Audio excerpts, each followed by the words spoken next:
Hello friends, ओम श्री गणेशाय नमः। आप सभी का स्वागत है आपकी अपनी यूट्यूब चैनल पर।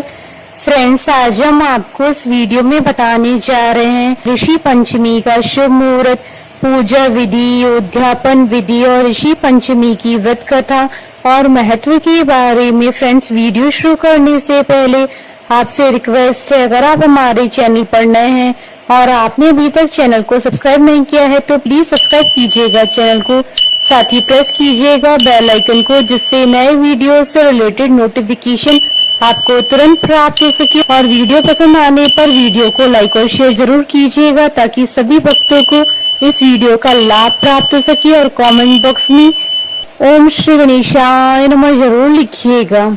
हिंदू धर्म में ऋषि पंचमी का व्रत करने की बड़ी महिमा बताई गई है। हर साल भाद्रपद मास की शुक्ल पक्ष की पंचमी तिथि को ऋषि पंचमी का व्रत किया जाता है। मान्यताओं के अनुसार यह दिन विशेष रूप से भारत की ऋषियों का सम्मान करने के लिए ऋषि पंचमी का शुभ अवसर मुख्य रूप से सप्त ऋषियों को समर्पित होता है। धार्मिक कथाओं के अनुसार ये 7 ऋषि हैं: वशिष्ठ जी, कश्यप, अत्रि, जमदग्नि, गौतम, विश्वामित्र और भारद्वाज जी।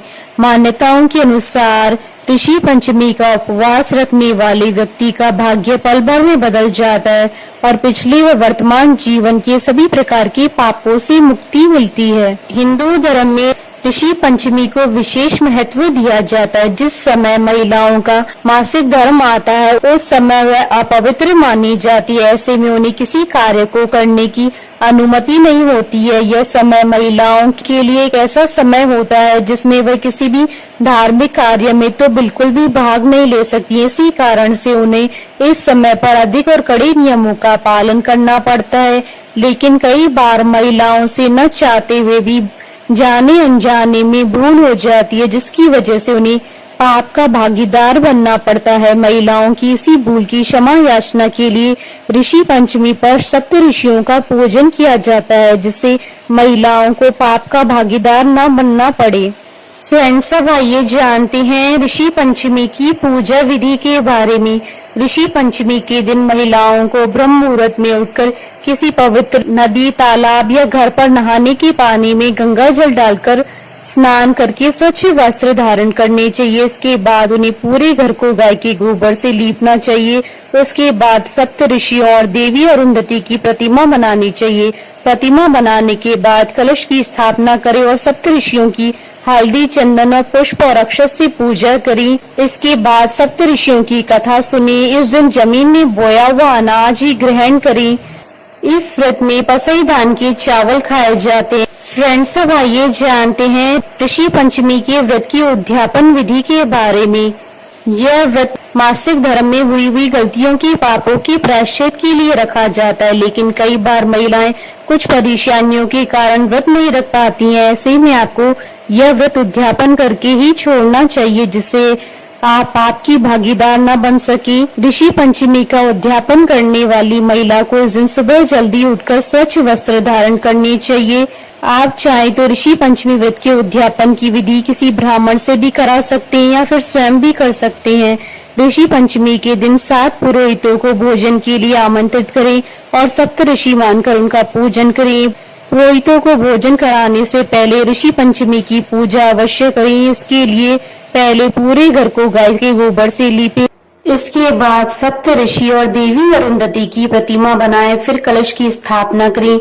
कलश की स्थापना के बाद हल्दी, कुमकुम, चंदन, पुष्प और अक्षत से पूजा करें। फिर उसके बाद सप्त ऋषियों की कथा सुनी। उसके बाद 7 पुरोहितों को सप्त ऋषि मानकर उन्हें भोजन करवाएं। भोजन करवा कर उन्हें दक्षिणा देकर उनका आशीर्वाद अवश्य ले। उद्यापन विधि संपन्न होने के बाद गाय को भोजन अवश्य कराएं, क्योंकि गाय में भी सभी देवी देवताओं का वास माना जाता है। फ्रेंड्स, अब आइए जानते हैं साल 2025 की ऋषि पंचमी के शुभ मुहूर्त के बारे में। हिंदू पंचांग के अनुसार साल 2025 में ऋषि पंचमी 28 अगस्त 2025 गुरुवार के दिन है। भाद्रपद शुक्ल पंचमी तिथि प्रारंभ होगी 27 अगस्त 2025 को दोपहर 3:44 पर और भाद्रपद शुक्ल पंचमी तिथि का समापन होगा 28 अगस्त 2025 को शाम 5:56 पर पूजा का शुभ मुहूर्त रहेगा 28 अगस्त 2025 को सुबह 11:11 से दोपहर 1:45 तक। कुल अवधि 2 घंटे 33 मिनट है। इस दिन रवि योग और आनंद आदि योग का शुभ संयोग भी बन रहा है। रवि योग और आनंद आदि योग पूरे दिन ही है। फ्रेंड्स, आप हमारे चैनल पर ज्वाइन बटन को दबाकर हमारे चैनल के मेंबर भी बन सकते हैं। हम हमारे चैनल के मेंबर्स के कमेंट्स को टॉप प्रायोरिटी पर रखकर उनका रिप्लाई करते हैं। फ्रेंड्स, अब आइए प्रारंभ करें ऋषि पंचमी की कथा। धर्म ग्रंथों में ऋषि पंचमी की 2 कथाओं का वर्णन मिलता है।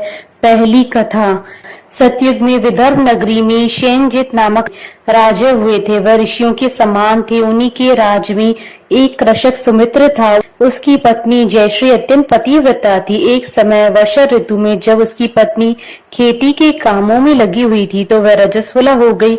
उसको रजस्वला होने का पता लग गया, फिर भी वह घर के कामों में लगी हुई थी। कुछ समय बाद वह दोनों स्त्री पुरुष अपनी अपनी आयु भोगकर मृत्यु को प्राप्त हुए। जयश्री तो कुतिया बनी और सुमित्र को रजस्वला स्त्री के संपर्क में आने के कारण बैल की योनि मिली, क्योंकि ऋतु दोष के अतिरिक्त इन दोनों का कोई अपराध नहीं था। इसी कारण इन दोनों को अपनी पूर्व जन्म का समस्त विवरण याद रहा। वे दोनों कुतिया और बैल के रूप में उसी नगर में अपने बेटे सुचित्र के यहाँ रहने लगे। धर्मात्मा सुचित्र अपने अतिथियों का पूर्ण सत्कार करता था।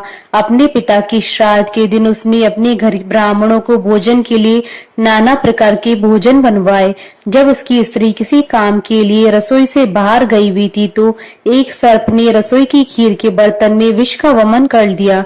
कुतिया के रूप में सुचित्र की माँ कुछ दूर से सब कुछ देख रही थी।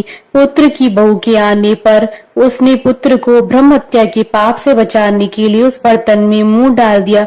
सुचित्र की पत्नी चंद्रवती से कुतिया का यह कृत्य न देखा गया और उसने चूल्हे से जलती लकड़ी निकालकर कुतिया को मारी। बेचारी कुतिया मार खाकर इधर उधर भागने लगी। चौकी में जो जूठन आदि बची रहती थी वह सब सुचित्र की बहू उस कुतिया को डाल देती थी, लेकिन क्रोध के कारण उसने वह भी बाहर फिकवा दी। सब खाने का सामान फिकवा कर बर्तन साफ करके दोबारा खाना बनाकर ब्राह्मणों को खिलाया। रात्रि के समय भूख से व्याकुल होकर वह कुतिया बैल के रूप में रह रहे अपने पूर्व पति के पास आकर बोली, हे स्वामी, आज तो मैं भूख से मरी जा रही हूँ। वैसे तो मेरा पुत्र मुझे रोज खाना देता है, लेकिन आज मुझे कुछ नहीं मिला। शाम के विष वाले खीर के बर्तन को अनेक ब्रह्म हत्या के भय से छूकर उनके न खाने योग्य कर दिया था। इसी कारण उसकी बहू ने मुझे मारा और खाने को कुछ नहीं दिया।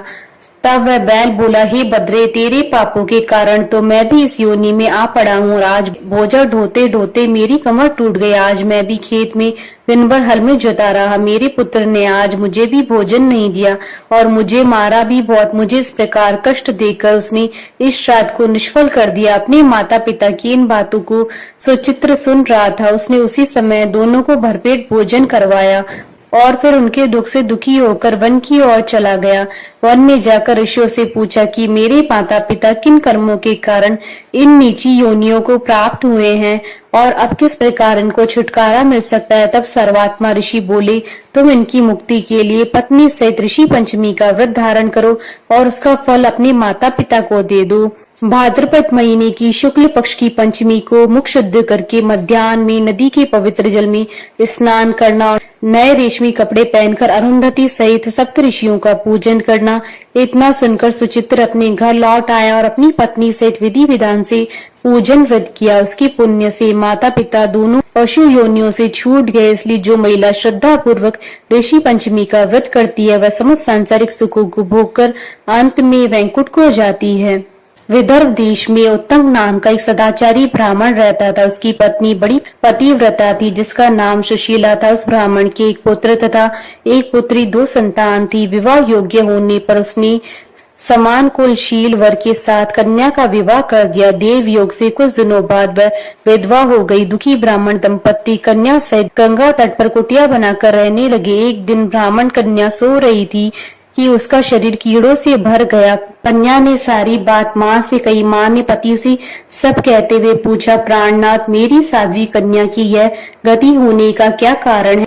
उत्तंक ने समाधि द्वारा इस घटना का पता लगाकर बताया, पूर्व जन्म में भी यह कन्या ब्राह्मणी थी। इसने रजस्वला होते ही बर्तन छू दिए थे। इस जन्म में भी इसने लोगों की देखा देखी ऋषि पंचमी का व्रत नहीं किया, इसलिए इसके शरीर में कीड़े पड़े हैं। शास्त्रों के अनुसार रजस्वला स्त्री को कोई भी कार्य नहीं करना चाहिए। इसने इस बात का ध्यान नहीं रखा, इसलिए इसे इसका दंड मिल रहा है। इस समस्या के समाधान के लिए ऋषि कहते हैं कि इस कन्या को पूरे भक्ति भाव से ऋषि पंचमी का व्रत करना चाहिए, तब जाकर इसे मुक्ति मिलेगी। वह कन्या ऐसा करती है जिसके बाद उसे उसके पापों से मुक्ति मिल जाती है। अगले जन्म में उसे अटल सौभाग्य से अक्षय सुखों का भोग मिला।